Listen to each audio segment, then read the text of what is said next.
بالکل ایسے جھپٹتا ہے، لیکن اب یہی تہذیب بن گئی، تو یہ جو بدلتی ہوئی تہذیبیں ہیں یہ معیار نہیں ہو سکتی ہیں شائستگی کا اور تہذیب کا. یہ بدلتے ہوئے فیشن یہ معیار نہیں ہو سکتے. معیار کیا ہے؟ جو محمد رسول اللہ صلی اللہ علیہ وآلہ وسلم نے بتا دیا کہ جب کھانا کھاؤ تو ہاتھ دھونے یا پوچھنے سے پہلے کیا کرو؟ انگلیوں کو چاٹ لو، اور یہ اس چاٹنے میں ہی برکت حاصل ہوگی. برتن کو بھی چاٹ لو. اللہ کے رسول صلی اللہ علیہ وآلہ وسلم کی حدیث ہے کہ برتن کو بھی چاٹ کر کے کھا لیا کرو. کوئی لقمہ اگر نیچے گر جائے تو اس لقمے کو اٹھا کر کے کھا لو. کوئی لقمہ اگر نیچے گر جائے اس لقمے کو اٹھا کر. لیکن یہ سب کچھ ہماری اب تہذیب کے خلاف ہے، لہٰذا ہم اس کی طرف نہیں جائیں گے. ہمیں تو وہ کرنا ہے جو فیشن نے ہمیں دے دیا، ہمیں وہ کرنا ہے. اور پھر رونا روتے ہیں. کیا کریں، کمائی بھی بہت ہوتی ہے کچھ، اور کیا کہتے ہیں دکان بھی ٹھیک ٹھاک، کام بھی ٹھیک ٹھاک چل رہا ہے، پیسہ، لیکن پتہ نہیں کہاں جا رہا. سب کا رونا یہ ہے نا، پتہ نہیں کہاں جا رہا. وہ پتہ نہیں کہاں جا رہا، پتہ ہے وہ بے برکتی ہو رہی ہے، اس میں بے برکتی ہو رہی ہے، اس لیے پتہ نہیں چل رہا کہ کہاں جا رہا ہے. اگر اس میں برکت ہوتی تو اس کو حاصل کرنے کے بعد وہ پیسہ آنے کے بعد آسودگی گھر میں ہوتی، خوشحالیاں گھر میں آتی. لیکن وہ جو خوشحالی نہیں آ رہی ہے، اس کا مطلب بے برکتی ہو رہی ہے. اور بے برکتی کیوں ہو رہی ہے؟ ہم نے سنتوں کو چھوڑ کر کے فیشن کو اپنایا.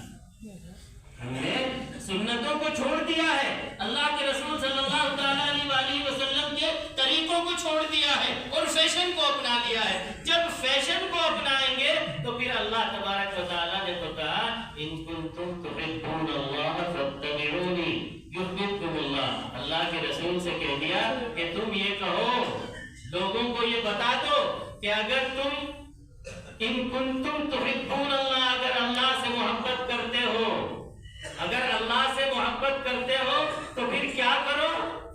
میرا اتباع کرو. محمد رسول اللہ صلی اللہ علیہ وسلم کے نقش قدم پر چلنا پڑے گا، نقش قدم پر چلنا پڑے گا، تب اللہ تم سے محبت کرے گا. اور جب اللہ محبت کرے گا تب ہماری ہر چیز میں برکت، ہماری ہر چیز میں. پھر ہمارے پاس یہ نہیں آئے گا اب کام تو ایسے کر رکھے ہیں، سارے کام تو ایسے کر رکھے ہیں کہ اللہ تبارک و تعالیٰ کو ناراض کر دیں، اور پھر ڈھونڈ رہے ہیں کہ کسی نے کچھ کروا دیا جائے. ایسا آ رہا ہے سب کچھ ہو رہا ہے، کام بھی صحیح چل رہا ہے، کہاں جا رہا ہے؟ کسی نے کچھ کروا دیا. یہ کسی نے کچھ نہیں کروایا، یہ وہ بے برکتی، یہ اس چیز کا انجام ہے کہ ہم نے اللہ کے رسول صلی اللہ علیہ وسلم کے اتباع کو چھوڑ کر کے اللہ کو ناراض کر دیا. جب اللہ کو ناراض کر دیں گے تو برکت کہاں سے آئے گی؟ یہ برکت تو خالص اللہ کی عطا ہے، یہ ہمارے کمانے سے نہیں آ سکتی، یہ تو ہمارے اسباب کے اکٹھا کرنے سے نہیں آ سکتی، یہ تو اللہ کی دین ہے. اور یہ جبھی حاصل ہوگی جب ہمیں اللہ تبارک و تعالیٰ ہم سے محبت کریں گے تو ہماری چیزوں میں بھی برکت عطا فرمائے. اور محبت کب کریں گے؟ ان کنتم تحبون اللہ فاتبعونی یحببکم. اللہ کے رسول، ان فیشنوں کو چھوڑنا پڑے گا، ان نعروں سے ڈرنا نہیں ہوگا جن نعروں سے ہم ڈرتے ہیں. بڑے بدتمیز آدمی ہیں، بہت بڑے بد سلیقہ آدمی ہیں، بدلاؤ کیا کہتے ہیں، مجلس میں بیٹھ کر کے انگلیاں چاٹتا ہے ایسے سلیقہ. یہ تو اللہ کے رسول صلی اللہ علیہ وآلہ وسلم کو یہ سب تعنے دیے جا چکے ہیں. وما نراک اتبعک الا الذین هم اراذلنا بادی الرأی. یہ تو تعنے دیے جا چکے ہیں اللہ کے رسول کے. ہم تو دیکھتے ہیں کہ تمہارے ساتھ جو لوگ رہتے ہیں وہ سارے کے سارے گنوار ہیں، دیہاتی ہیں، بس سلیقہ ہیں. تو اگر ہمیں کوئی اتباع سنت پر یہ تعنا دے تو ہمیں خوش ہونا چاہیے اور اتباع کے اوپر مضبوط ہو جانا چاہیے. کیوں؟ یہی تو اصل ہماری میراث ہے. رسول اللہ صلی اللہ علیہ وآلہ وسلم کو بھی، آپ کے ماننے والوں کو بھی تعنے دیے گئے. اگر ہمیں اتباع سنت پر یہ تعنا مل رہا ہے تو یہ ہمارے لیے اعزاز کی بات ہے کہ ہم اللہ کے رسول صلی اللہ علیہ وآلہ وسلم کے غلاموں میں شامل ہو گئے. اللہ تبارک و تعالیٰ کو